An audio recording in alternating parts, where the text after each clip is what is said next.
Greetings, point salad chefs. This is Tovarish Pazan with the iPadBoardGames.org review of Sopio.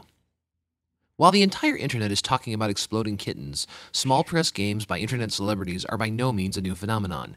UK YouTube wunderkind Alex Day is one of the minds behind Sopio, the kind of card game that real gamers are most likely to play late at night at conventions, likely with adult beverages at the ready. Are you ready for your punishment? As is the case with many casual card games, the similarity to "we didn't playtest this at all" doesn't seem accidental here. The rules of Sopio can be essentially summed up as draw up to 5 cards and then play a card. You will always have 3 opponents in the digital version. Each card must be played on one of the 4 players. If a card has points on it, the receiving player's score will either go up or down accordingly. A few scoring cards have instructions. Other cards have instructions only and go into a central discard pile when played. If a card has instructions, the player the card is played upon follows them. The blindfolded card, if played on an opponent, would cost that opponent 50 points and force them to discard their hand and draw 5 cards. The first player to reach or surpass 1,000 points wins the game. If the deck runs out before that happens, the highest score, when there are no more cards in play, wins the game. Sopio, a Latin term that is essentially slang for penis, is a very swingy, very silly game that seems intended to be played with a raucous group of good friends.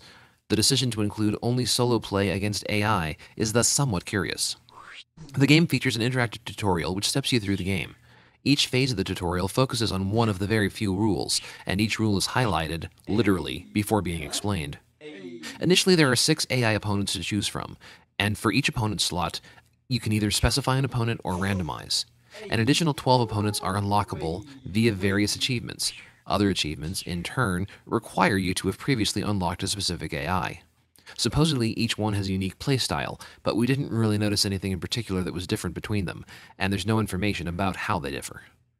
Achievements will also unlock additional cards. You can also unlock them all at once for a 99-cent IAP.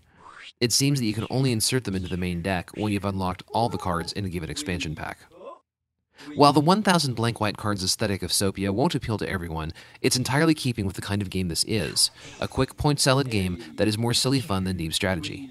This will appeal to the same crowd that digs Flux or Cards Against Humanity, which can be played on the iOS via a not altogether excellent app called Evil Apples, but may frustrate those looking for something deeper. This sort of game actually plays pretty well on digital, as the constantly changing scores and rules are automatically tracked by the app. The only thing that really bugs us is the lack of any sort of multiplay. We understand why internet options might not be ideal for a game like this, but local play via Pass and Play or Bluetooth seems like a gimme for a game that is so obviously focused on fostering a fun atmosphere with crazy friends.